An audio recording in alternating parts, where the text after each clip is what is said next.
Hey guys, this is Rise, and I'm back with Mole Trap for part 2 of the Commentators versus the Fans from Las Vegas. That's right. So we're obviously up 1-0 if you watched the first match, and now going into the second match, they were able to choose the map. So let's start the game off and get going right here. They chose Andromeda as their map. We had chose Hannibal, which is a typical 2 versus 2 player map, and this time we decided to switch up the races a little bit here. Test Terran, also known as Kenny, is purple in the 1 o'clock position, I guess, and he is a Zerg player this time versus his typically Terran. His partner, me, Rise, in brown, is a Terran at the bottom left position. The top left, we have White, also known as Bakes, Woo Kid, but we'll be calling him Bakes. And finally, White Augie, or Augie as we'll probably be calling him mostly in this match, is Red Terran at the bottom right position. And again, this is Andromeda, and these players, having lost the first match, they know they've gotten a feel for our skill level as we beat them with nukes and scouts, and so there's a good chance that we may be seeing cheese here. Although I'll be honest, I don't remember. It's been a little while since I played this game, maybe 2 hours since since I played the game. So actually, I do know, but I'm just kind of making it up like I don't. And so it looks like the Zerg player is going for. He's got his Overlord scouting here. We're not seeing an Overlord building, so I'm guessing we're going to see a 9 pool coming from him. And the Terran player has gone for what looks to be 2, 4, 6, 7, 8 racks. Actually, no, that was a 7 racks. So the Terran player, Augie, obviously very well known for his 7 racks builds in the 2 vs 2 world. And again, his 35 APM and his partner's 50 APM are overwhelming already. And we are certainly shaking in our boots. So, Moltrap, what are your predictions in this match?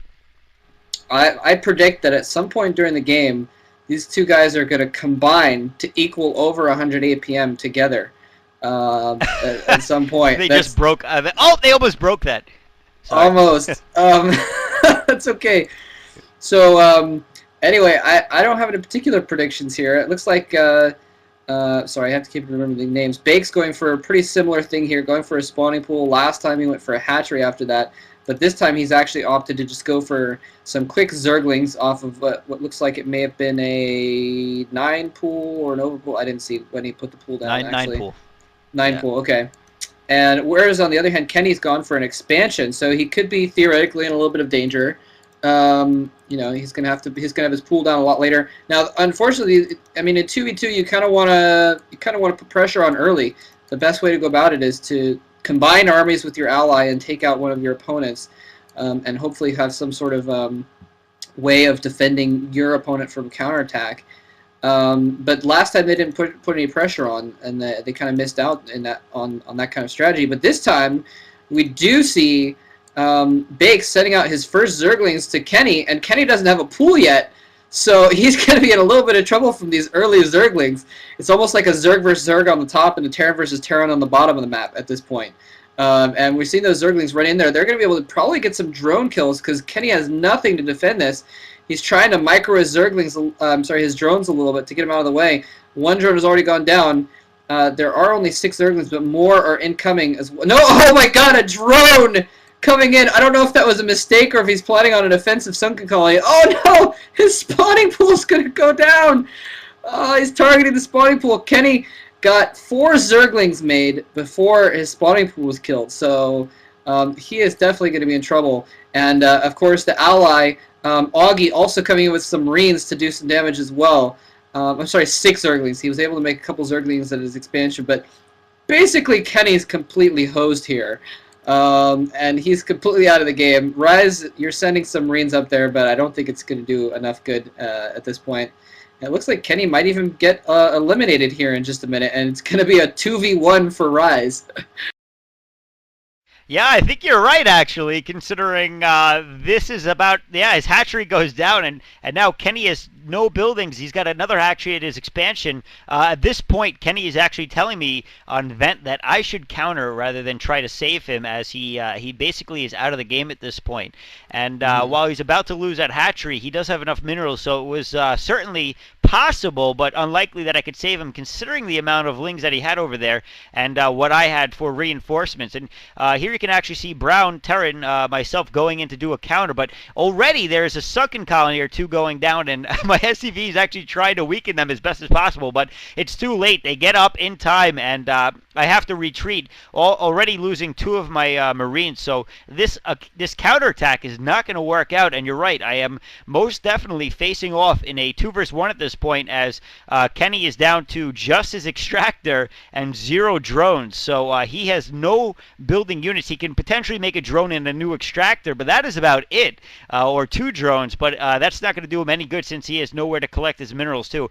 In the meantime, Brown Terran is actually retreating back to his base, as well as I believe that is Bakes in the white Zerg. He's heading back to potentially do a counter.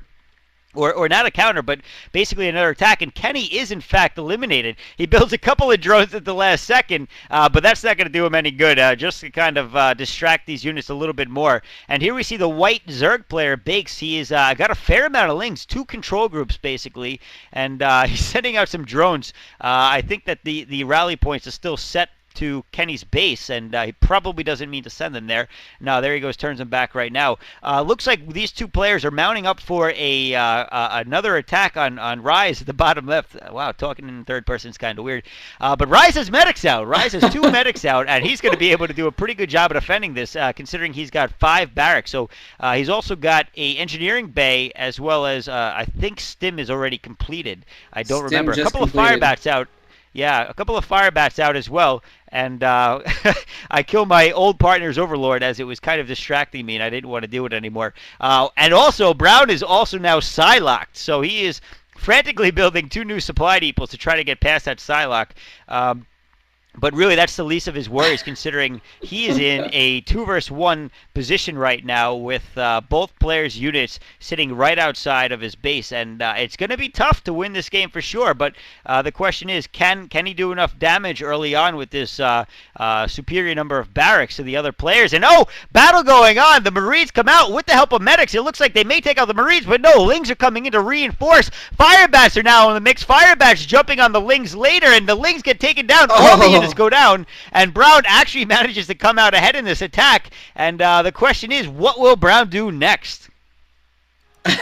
Brown, yes, what will Brown, aka Rise, do next? It looks like he's going to try and press the momentary advantage he's gained and move out, although Bakes does still have a group of Zerglings there. He's still got those sunken colonies. He's taking the lair at this moment, and he's got another sunken colony gone in, so he's probably going to be okay from this counterattack. But that's what you want to do, though, is try and target the opponent when they're weak and take them one by one. Luckily for Rise, Bakes has a bunch of drones sitting around doing nothing, and one of his sunken colonies was taken down to half health by the SCV earlier. So he's not in the best position to defend this. There's only basically those 3 sunken colonies. And he has decided not to bring his Zerglings in. And a bunker being built inside Bakes' base. So really putting the hurt on here. Man, losing the scouts and nukes is one thing, but getting 2v1'd would be even more embarrassing here. And yeah, it looks like I'm actually kind of surprised that these guys haven't expanded at all. Normally in this situation you'd want to expand, although, let's see. Let's look at the supply count. 38 supply and 25 supply. So they've got a total of 60 supply, and that's what you have, Rise, is 60 supply. So it's actually a pretty even matchup after all. Dropship going across, by the way, and it looks like he is going to try to drop on Brown, and Brown might be caught out of position. Oh, it's going to cross. Oh, it does cross the path, and it looks like it is seen by Brown. The question is, did he actually see it? Yes, he did, and the dropship is being tracked down, frantically trying to get Marines in position. Not too many. Look back at the main base. Not too many Marines there to intercept. Stim going off, trying to get that dropship taken out. The dropship is heading for the mineral line, dropping 1 Marine, totally ignoring that 1 Marine, trying to take out the dropship, and imagine manages to take it down. He does. 2 more Marines are dropped, but the tank that was in the dropship is not. And so it looks like he will live for another day. In the meantime, Brown also now has a large medic Marine force inside of Bakes' base. And with that bunker, he's going to be able to stop any reinforcements from really doing much of anything, trying to get up that ramp, which may benefit him going into this attack. In the meantime, Red is still continuing to build up what looks to be more drop forces. And Brown is definitely seizing this opportunity, heading into the Zerg player's base with only a medic Marine force after scanning to see that there was not much of defenses around here. And not doing a terribly good job of targeting on Sunkens, but they are being taken down. A couple of them weakened early on in the first attacks, down to 2 Sunkens in the front and another one in the back line. It looks like this may actually be a successful attack. Ling's in the background not doing anything. That second Sunken is going to go down. It looks like a couple of Hydras not able to affect any damage at all. He is trying to research Burrow for lurkers, but he is not going to be able to get that in time. Marines and medics separated, unfortunately for them, but it's not going to matter too much at this point, as it looks like White may be taken down, and Red in the meantime is going for another drop into Brown's base, and it looks like he may be able to actually affect some damage here, as Brown's focus is most likely in the White Zerg's base at this point. So we are seeing a drop directly in the mineral line under a turret. As the turret goes down, the question is, will the turret go up in time to take out the dropship at the very least? SCV is now reacting, trying to attack. Turret doing some damage to the dropship. Turret gets focus fired a little bit, taken down. No Marines seem to go down. A full control group finally. Marines coming in to reinforce this and take out this drop, but some damage has been done for sure. A lot of SCVs taken out, and looks like they're trying to go back to mining at this point. So, but in the meantime, the Zerg player is pretty much out of this game, considering, like Moltrap said, he has not expanded anywhere else, although he does have some money left in the bank should his partner be able to save him. Yeah, somehow if mystically he's able to get another drop over there and take out this group of medic Marines in the next few seconds, then he'll be golden. But I don't think that's going to happen. That last hatchery is going to go down. He's producing some Scourge at the last second. Nope, the Scourge gets canceled or killed or something like that. Looks like he canceled it, actually. Would have been kind of interesting thing to do. Make some Scourge just to have them hang around. I don't know. Sometimes you can, if you have a couple units, then you can be a little bit useful, even if you're pretty much eliminated. But we're seeing a Terran versus Terran now, and Augie is trying to do a drop again, another double drop this time going in. The turret is going to take down that dropship, but oh no, the tank doesn't get out of that first dropship until after. But still, a group of medic Marines and a tank is actually a pretty decent force. Rise coming here is going to try and clean it up with his group of medic Marines himself. He's pretty low on minerals and low on SCVs, so he kind of needs to clean this up, because I don't know if he'll be able to make enough to come back, but no, just way too many medic Marines cleans that up. So, yeah, basically at this point we're seeing a 1v1, a Terran versus Terran, and actually, Augie has a little bit of an advantage because he has an expansion, whereas Rise, you do not have an expansion at this point, and you've cleverly placed your barracks and supply depots in the way of possibly making one. Well, the interesting you thing can about take the gas one, I guess. barracks. Yeah. The interesting thing about barracks, though, is that they float. So can they do something to get out of the way? Really? Oh, okay. It could. I don't know. And it does look like Bakes was eliminated in spectacular fashion with his APM dropping off the face of the earth. And in the meantime, you're right. This is a 1 versus 1 of basically me versus Augie. So it's kind of funny because Augie is the one who contacted me to do this. So this is a battle of the person who challenged me at this point. And noticing that Augie is sticking with these drops a lot, he's continuing to make drop ships, and he thinks that this is the best way for him to win this TVT. I actually place some turrets up around my base for a little bit of a perimeter and try to do as much as I can to block those drops from doing any more damage. And there is a command center going down now at the mineral only, so I am going to take that expansion after all and float that barracks over for some vision on the field. How did you do that? To see.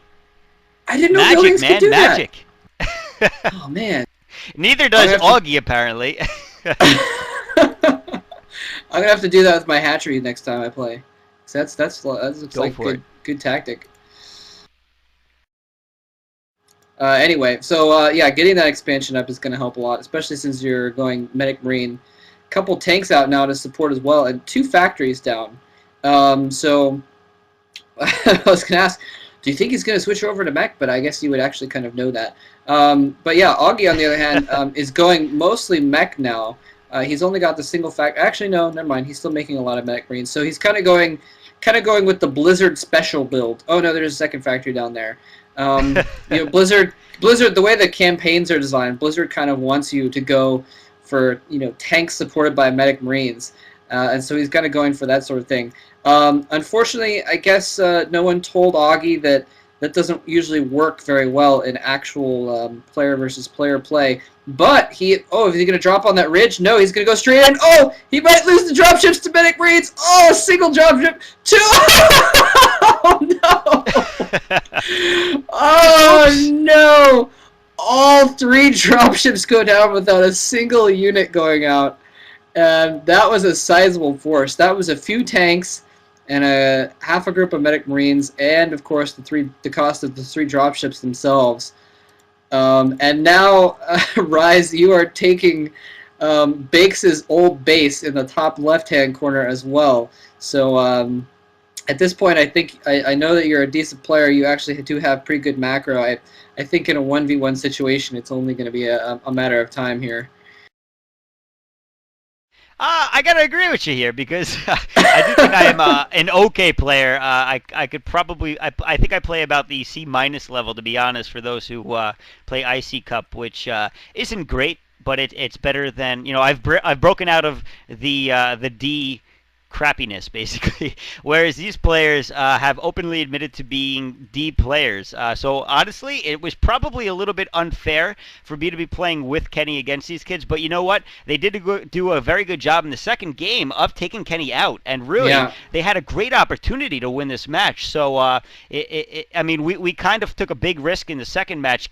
Kenny knew that 12 hatch wasn't a very good 2v2 build to go, but he did not think that they would actually go for a rush like that necessarily, but they did prove us wrong and decide to rush Kenny, the Zerg player, which in my opinion was a good idea. And now it appears that Rise is building a bunch of starports in the top left. I wonder what that could be for. And I don't know if this has been scouted yet by Augie, because if it had, he might be crapping his pants right now, because he's still on his 2 bases, and he's still not switching his tech up at all. He's sticking with the Medic Marine tank Blizzard Special, which, by the way, is exactly what the computer does. And certainly he's been taking lessons from the computer, and he's copied their build orders exactly from all the replays that he's dissected in his 1v1s versus the computers on Bloodbath and whatnot.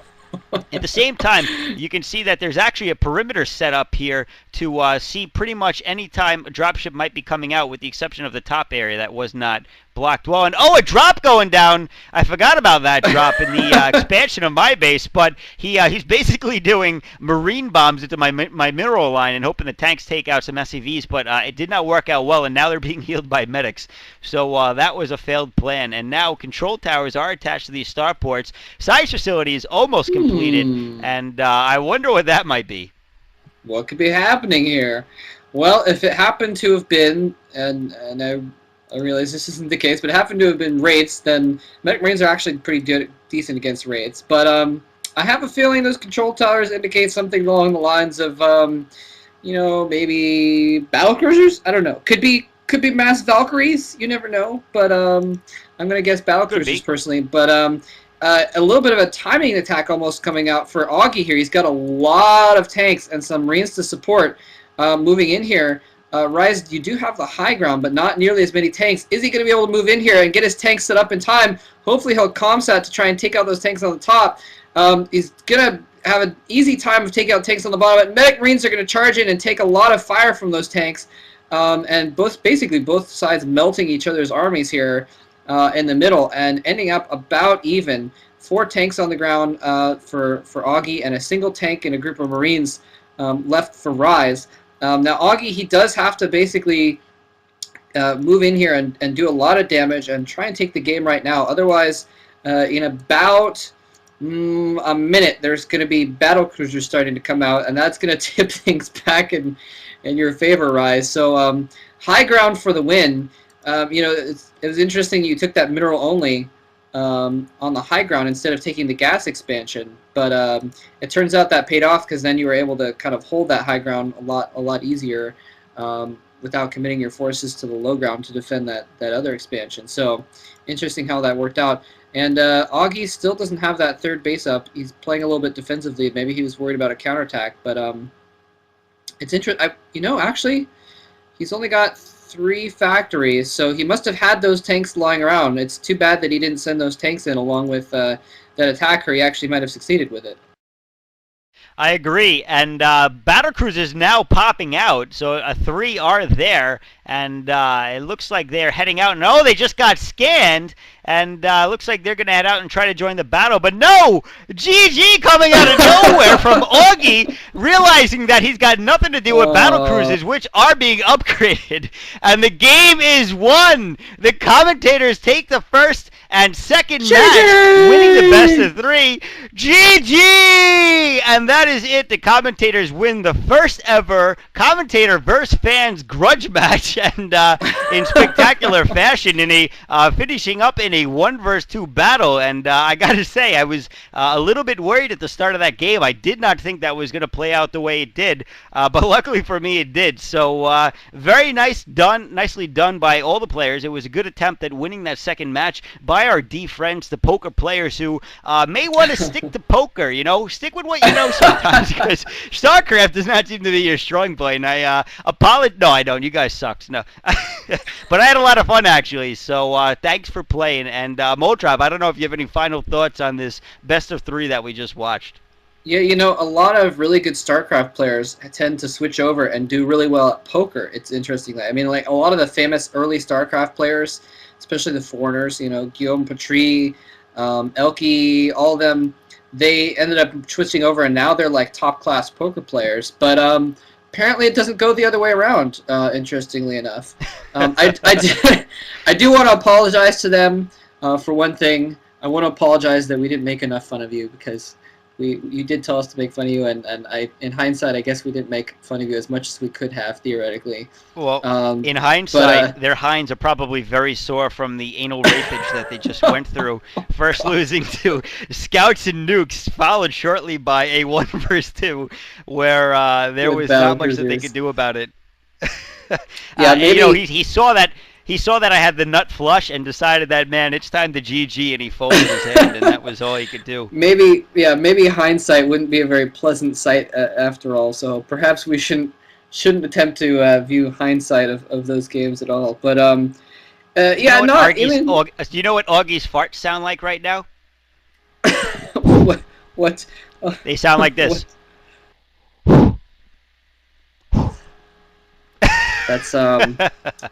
That's remarkably crude. I congratulate you. Yeah, that was awesome. Anyway, they were good games. At least they did put up something of a fight, and managed to eliminate Kenny at least one of the games when he was off racing and doing a bad build. So GG. GG, guys, and thanks for playing us. I had a great time, so yeah, I hope you guys enjoyed that little bit of a different style commentary, and there may or may not be more of these in the future. All right, GG.